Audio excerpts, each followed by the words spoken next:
Nobody steals your future in a single explosion.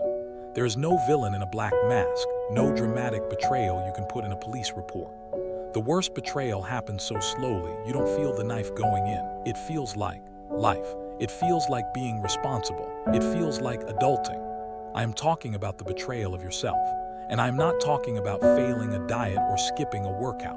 I am talking about the slow, systematic dismantling of your soul, disguised as safety.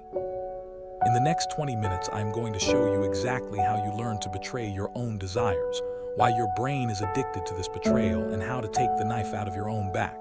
Because the person who promised to protect you, the one who was supposed to chase your dreams, they sold you out for a quiet life, and you did not even notice. Let's rewind. You are 7 years old. You draw a picture of a rocket ship. You tell your mom, "I want to go to Mars." What does she say? Probably, "That's nice, honey." It's not abuse. That's the tricky part. It's not malice. It's guidance. But here is the silent contract nobody reads.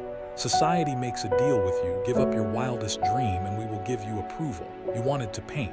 You were told to do marketing. You wanted to travel. You were told to buy a house. Every time you chose the responsible option over the alive option, you didn't just make a choice. You cut off a piece of your soul. This is the first betrayal.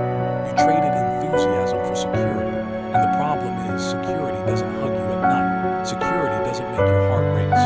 But you don't realize the loss yet because the trade felt so logical. We think betrayal is dramatic, but the slow betrayal is a series of tiny, reasonable deaths. I'll write the novel next year. I'll ask her out when I lose 5 pounds. I'll quit the job when the bonus hits. And one day you look up, and you are 35 or 45 or 55, and you realize the novel never got written, the trip never got taken. The dream didn't die in a fire, it died of neglect, by your own hand. Now here is where the script gets twisted. We don't betray ourselves because we are weak. We betray ourselves because we are smart. Your brain has one job: keep you alive. It doesn't care if you are happy. It cares if you are safe. So when you try to start the business, your brain floods you with cortisol. It says, "Danger, stay in the cubicle." We have built a society that is a velvet prison, soft sheets, endless streaming, food that hits dopamine receptors like cocaine. Why would you chase a difficult dream when you can get a dopamine hit from a 30-second TikTok? I want you to do something scary. I want you to sit in silence for 10 seconds right now. Just 10 seconds. No phone, no music, no podcast. Just you and your thoughts. Did you feel that itch, that panic? That is the betrayal. You have forgotten how to be alone with yourself because you are terrified of what you might hear. Your soul has been screaming for years, but you've drowned it out with Netflix, with news, with gossip, with hustle culture. You stay busy so you don't have to admit that you sold out. We call it adulting. I call it resignation. The slow betrayal is when you start believing the lie that wanting more than a paycheck and a weekend is immature. Let's get personal. When was the last time you looked in the mirror and liked the person looking back? Not tolerated them, liked them. The slow betrayal accumulates. Every time you said yes when you meant no, you lost a little respect for yourself. Every time you stayed quiet when you should have spoken up, you lost a little more. Psychologists call this cognitive dissonance. You have two warring truths. Truth A, I am a capable, powerful person. Truth B, I am stuck and miserable. To stop the pain, your brain kills truth A. It's easier to shrink your identity than to change your life.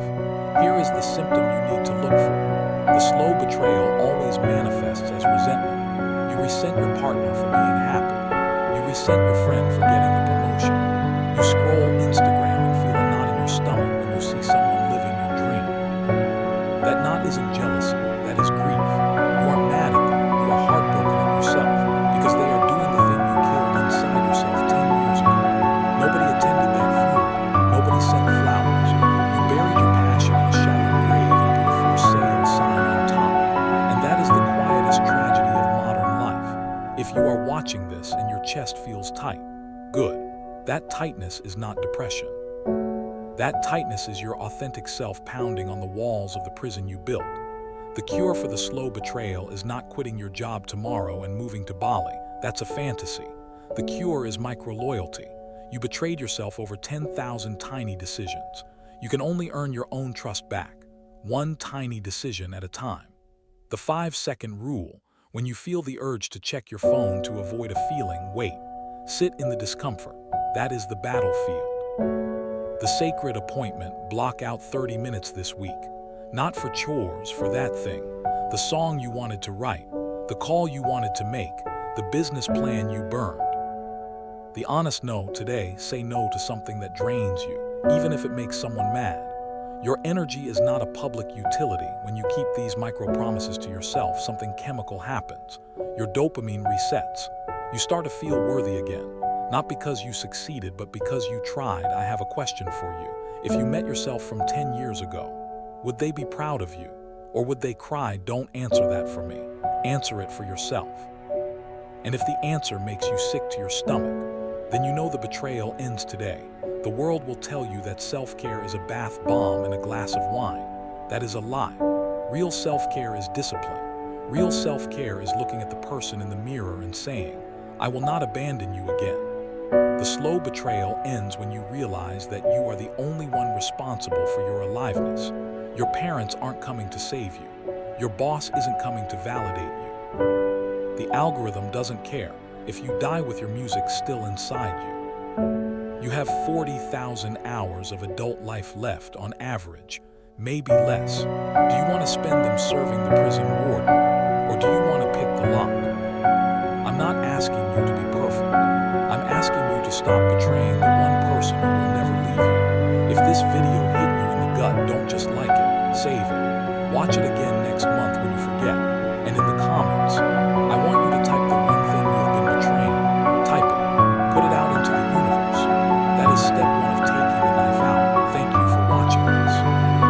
If something in here cracked something open for you, share it with the person that made you think of. Not as a hint, just as a way of saying, I was thinking about you today.